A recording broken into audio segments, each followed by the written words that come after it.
Hey guys, welcome back to my channel, Hakuna La Planta. My name is Kevin, and today I'm going to show you the 3-month growth update of my Monstera Obliqua. So in this video, I'm going to show the Monstera Obliqua when I first got it. Then I'll show a 2-week update, a month update, a 2-month update, and today it's been 3 months. I'm super excited to show you this plant. When I first bought this plant, I knew I wanted to switch it into LECA, just because I, at least, have not found any other information about growing the Obliqua in LECA. And at the end of the video, I'm just gonna talk about, my experience, what I would improve on, what I would still keep doing with this plant. And I mean, just throw out some ideas, some questions, all that kind of discussion. Okay, so I'm just gonna pop in a clip here. This was 3 months ago in April, and roll the tape. Okay guys, so I got a Monstera Obliqua and I'm freaking out. I got this plant from House of Monstera. Love them with all my heart. They're amazing. And yeah, I guess I'll just show you what the plant looks like. She's in a bag. She's in a bag. Do you see her? Girl. Oh my gosh. Are you kidding? Oh my god, this is the new leaf. Guys, freaking out. Why am I whispering? I'm like drooling. I don't know why. This is the Monstera Obliqua, Peru. Ooh. Okay, so here she is. She is in soil. She's in a 2.5-inch pot, I think. That's what size this is. I am very intimidated by this plant. Hear stories about this plant needing high humidity. I did talk to Bryce in length. Thank you so much for your time. I appreciate it. And he was saying that it doesn't need to be like a 90% humidity situation. My humidity fluctuates so much. Thankfully, we're going into, spring and summer. I can't believe she's like in my hands right now. I don't know what I'm going to do. I think I might keep her in soil just because I'm so scared right now. What I usually do when I get a new plant, I usually isolate it, so I think I might put it in a either like a baggie, like a clear baggie, or a container so it could get enough light. And just to boost the humidity a little bit, I don't want to stress out the plant anymore. But I actually picked this up and took an Uber home. So she wasn't really subjected to a lot of cold weather. Obviously, moving from one environment to another is going to cause it at least a little bit of stress. I will keep you guys updated with the growth. And yeah, it's day 1 and I'm so excited. Okay guys, it's been 5 days. I'm gonna do something that's not recommended, and I would never recommend this to any of y'all. The transition might shock it. And you know me, guys. I am a risk taker. I like to see things for myself. Oh, I'm nervous. I am nervous. So I'm just gonna I'm gonna take it out of soil and we're just gonna look at the roots. Obviously I have no experience with a Monstera Obliqua, but they told me in their experience, the roots are thinner than the usual like Monstera Adansonii, so this is kind of nerve-wracking. I'm just taking off the soil. But do you know what, guys? Healthy roots. House of Monstera, they know what they're doing, guys. Wow, this is so cool. I think I'm crazy, guys. Why am I doing this? I just need to experiment. I love experimenting with this kind of stuff. So here are the roots. I'm gonna wash it over some warm to room temperature water over the sink. So I'm just gonna turn it on, make sure it's not too cold, not too hot.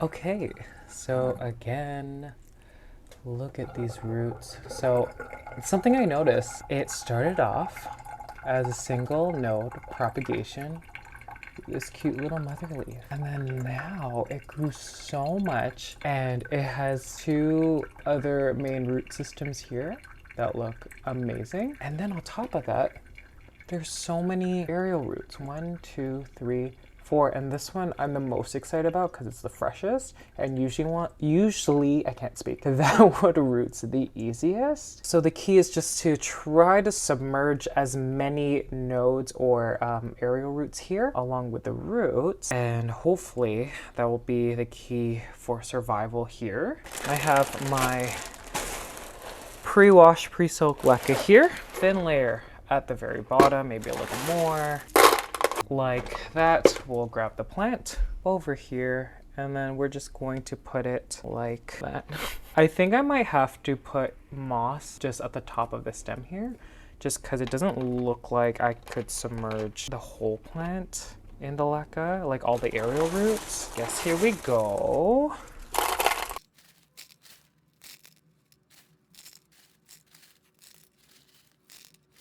Again, I have zero experience with this plant. I've only had it for 5 days and she's been in a plastic bag. So who knows what's gonna happen, because now I'm going to introduce it for the first time into my collection with normal room humidity. So here she is, she's so pretty.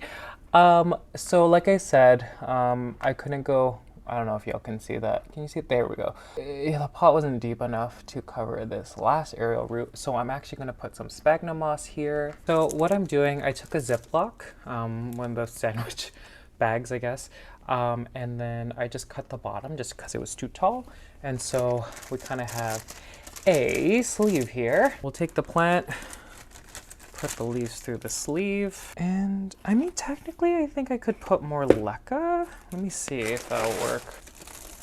I mean, it's working. I've never done this with LECA. I don't know if y'all could see, but it's covering it here. And yeah, I'm just going to use a lightly diluted nutrient solution. Usually when you transfer a plant into LECA from soil, it goes through shock, so you don't want to introduce more shock. So a lot of people only suggest using a just water. I'm going to take a risk. I'm going to use a lightly diluted nutrient solution. So I'm just going to dilute it maybe a third or a half. So here's a cup of water and then just a cup of the nutrient solution. I'm going to pour it through the Ziploc here. Ooh, I'm spilling. Okay, so here she is. She looks funny, but still a beauty. Since I think y'all saw that the main root system is pretty much at the bottom of the pot here, so just think about the root placement, the stem placement when you transfer a plant into LECA. Usually I prefer to keep the water level just a third way up, but because I know that the plant's roots are at the close to the very bottom, I'm just going to keep them touching the wicks over here. So right now the solution is just at this point, just to prevent further rotting. And I've never tried this before, like having some LECA covering this top part here, so that'll be interesting. So I'm going to put it under grow light, but I'm going to keep it like more than 12 inches away from it, because that was the advice they gave me. And guys, they've had so much experience growing the Obliqua, so I'm gonna listen to them. I zip this up. We're gonna put it under a grow light a little further than usual, and I will see you guys in the next update. Oh, also, I know tap water is like totally like not a thing. Like you should not do it with the Obliqua.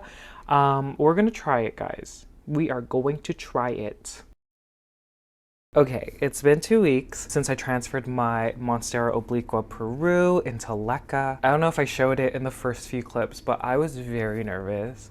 Very nervous, because I know how picky, like, I don't think it's the most picky plant, but based on what I hear, like, she just like needs a lot. So I am pleased to say that she is pushing out new leaf, and I'm so excited. So here she is. Okay, look at her, guys. So this was the new leaf. Can we just look at her and take her in for a second? Oh my god, I'm shaking. Do you see it? I did have this very close to grow light, just because usually when I transition plants into LECA, I blast them with an LED grow light. And so I don't know if you could tell on camera, but she's definitely more bleached than she was. I know the advice was not to put her in a lot of light, but just because of the transition, I did that. Yeah, now she's further away. I'm like slowly moving it away from the grow light. But guys, this is so exciting. Okay, remember I put the Ziploc just because like I want to cover all of the adventitious roots. Do you see? Look right there. that is a new leaf. And also you could see the fenestrations because I was scared. I was like, is this going to be a runner?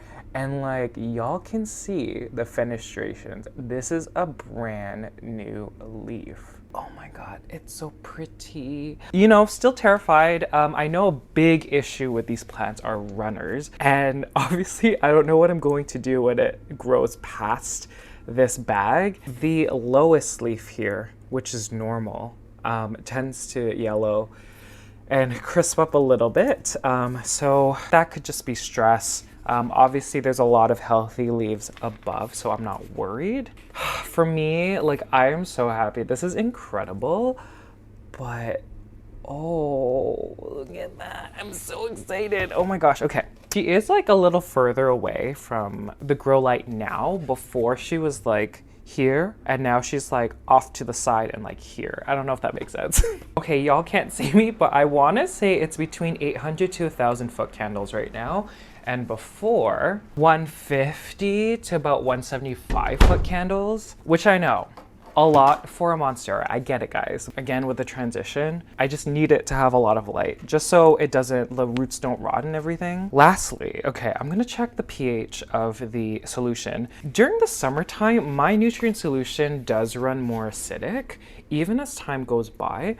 But I think because this was just transferred, I have a suspicious suspicion that the pH is more basic. So let's grab our pH tester. So here we are, guys. It looks so dirty just because I just transferred her. And just based on what I see when it comes to the level of the nutrient solution, it didn't take up a lot of water in the 2 weeks or nutrients in the past 2 weeks, which is normal. 1, 2, 3.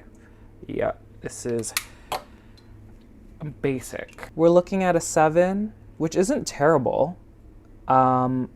Yeah, you would say that's a 7, right? But yeah, I was just curious. I'll make sure to update you guys in a couple weeks because definitely there's a new leaf that's gonna pop out here. But yeah, super excited because like I was the most scared about this one and how it would do with the transition. But you know, the only thing that, you know, has happened is this crisp situation and this new leaf. So, I mean, I'm gonna keep doing what I'm doing. I'm gonna keep her where she is at about 1,000 foot candles when it comes to lighting. I need to change the solution today or tomorrow. So yeah, I'm excited. I will see you guys in 2 weeks. Okay, it's been a month since I transferred my Monstera Obliqua into LECA. And honestly, I was so scared. But I have fantastic news. She has a new leaf. I don't know what was filmed before, but this is the new leaf. Look how weird she looks. I love it.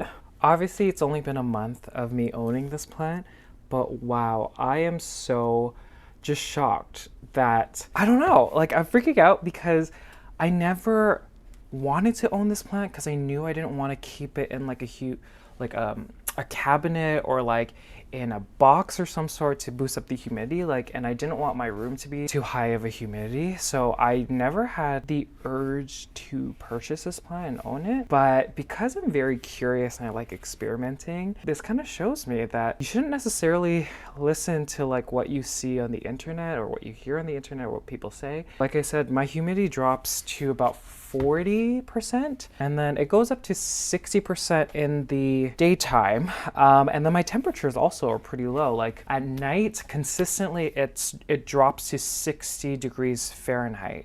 It does go up to about 75 degrees Fahrenheit during the daytime. I don't know, it's just so strange because like you hear all these things about this plant being so picky, and I'm jinxing myself, I know. And you'll see that here, the very cute leaf over here has passed away. If it's one of the older leaves or the oldest, then it's totally fine. I don't know, I think maybe I'll update you guys another month.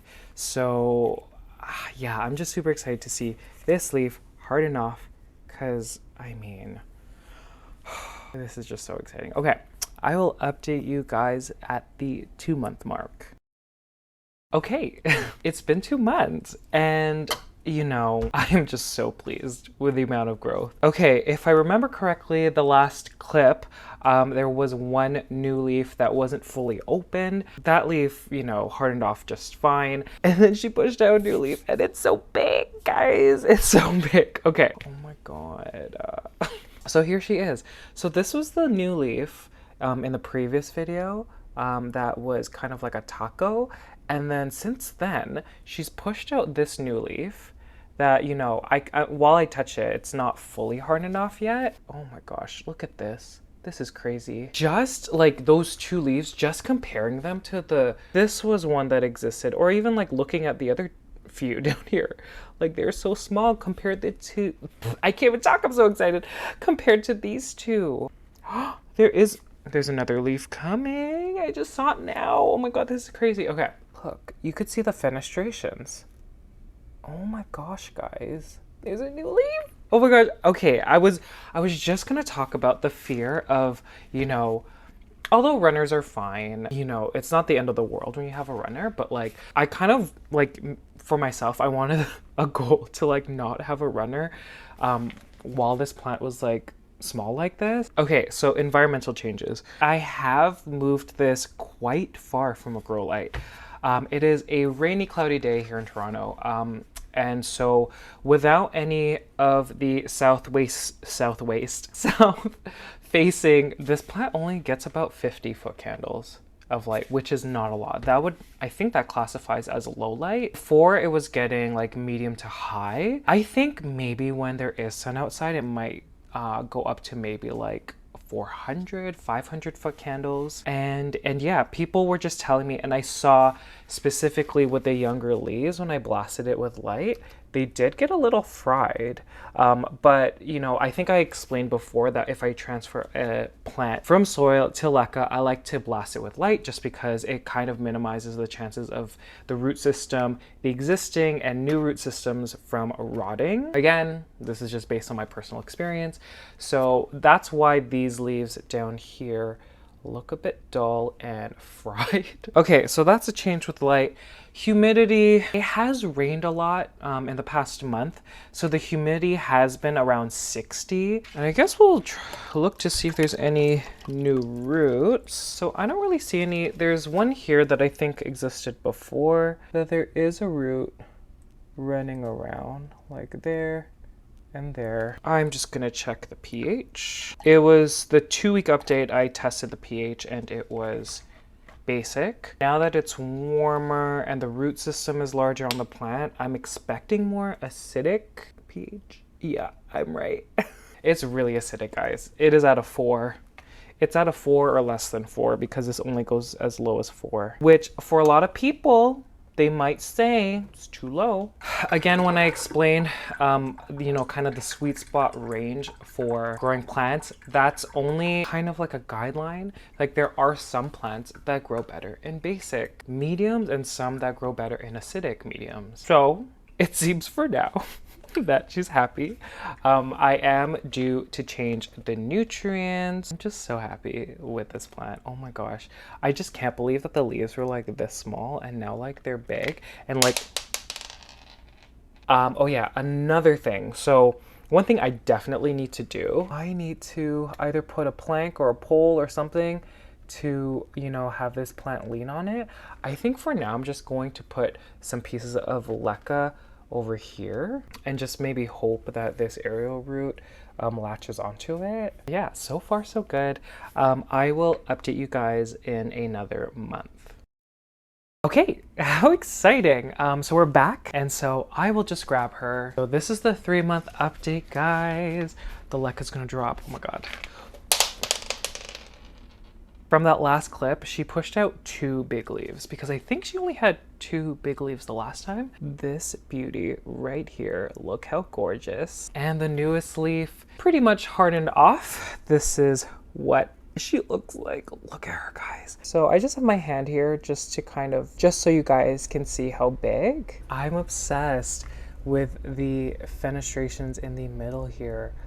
The holes, because when you compare the younger leaves, I mean, if you look at this one, it doesn't really have any.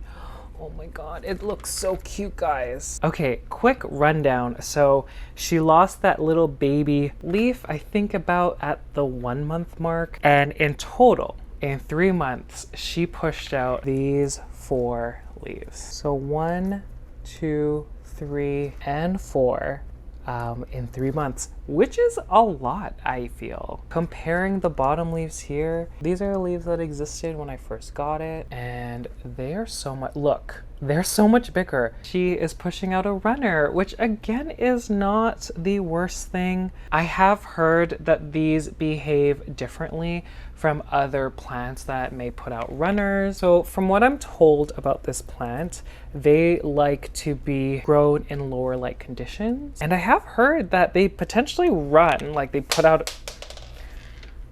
might put out a runner to kind of seek lower light conditions. I don't know if that's true. Obviously, I haven't grown this plant long enough to kind of observe something like that. Do y'all want me to cut this runner and try propagating it? I have heard that these are easy to put out new growth points. So if I cut this runner off, there will be just a new growth point coming out from one of the nodes. Please let me know in the comment section below about that, but let's get into the conditions. So growing this plant, we've gone through 2 different seasons here in Canada. It was grown between the spring and summer. So when we look at the temperature, it grew between 65 degrees Fahrenheit to about 75 degrees Fahrenheit. In my conditions, the temperature would fluctuate. So during the daytimes, it would get as high as 75, whereas consistently for about 8 hours it would stay as low as 65 degrees Fahrenheit. Humidity, which is probably the biggest thing that, you know, people want to know. During the spring months, so April, May, the range was probably between 40 to 60% humidity. But now that it's the summertime, guys, it doesn't drop below 50% humidity, and I think it goes as high as still 60% humidity. Moving on to light. So I mentioned a few times in this video and included some numbers, but initially, just because I didn't want the roots to rot and I wanted to give the best chance for the plant, I had the grow lights, the old leaves, it was sitting right here just to kind of initiate more root growth. So I'll pop in the ranges again over here, including whether that is defined as low light, medium light, or high light. And I know it might be hard to tell on camera, but the leaves do look a little yellow, specifically on the edges. And you'll see maybe a little bit chlorotic right on the far side. But I do think it's because I am still giving it a lot of light. I want to say currently, because I've had to move a lot of plants around, this plant lives at about 600 to 800 foot candles. So going back on the theory of this plant putting out a runner to seek lower light conditions, I mean, it's putting out a runner and it's still getting, you know, pretty good lighting. I do think that I want to move her just so the leaves don't continue to fry. I'm always a little bit uncomfortable putting my plants in lower light conditions. I just have this weird need to just give them a lot of light. It is still doing okay, guys, but it's just the yellowing. And I'll get into, you know, the medium, pH, and whatever after. Okay. Medium. Again, there's not a lot of information about LECA, at least I couldn't find any. And I mean, growing the Obliqua Peru in LECA, all I knew about these plants is that they're heavy feeders, meaning they do require a lot of nutrition. So during the first couple weeks to a month, I diluted my nutrient solution in half. And then after the 1 month mark, I just use my nutrient solution mainly for vegetative growth. This solution is used with all of my plants for the most part, where I'm focusing just on the leaves or foliage. And so here are the values of what I use. I use the General Hydroponics 3-part Flora series, as well as CaliMag, which is a calcium magnesium supplement, Diamond Nectar, RapidStart, and I just started using Hydroguard. Again, this was just kind of an experiment. You probably could go less than this, but yeah, this is the concentration of what I used in my nutrient solution of this plant that resulted in this kind of growth up here. The pH. So this might be another reason why there's some yellowing on the leaves. Although the previous concentrations and nutrients should be giving all the nutrients your plant needs to be happy, when the pH drops, some nutrients become unavailable. For the last 2 months of growing this plant's nutrient solution pH ran really acidic. I would say this plant grew between 4 or lower to about 6.5 for the majority of the time I've had it. But yeah, I wonder if that's why some of the ends are a bit yellow. It could just be the light. It could be the light and the pH.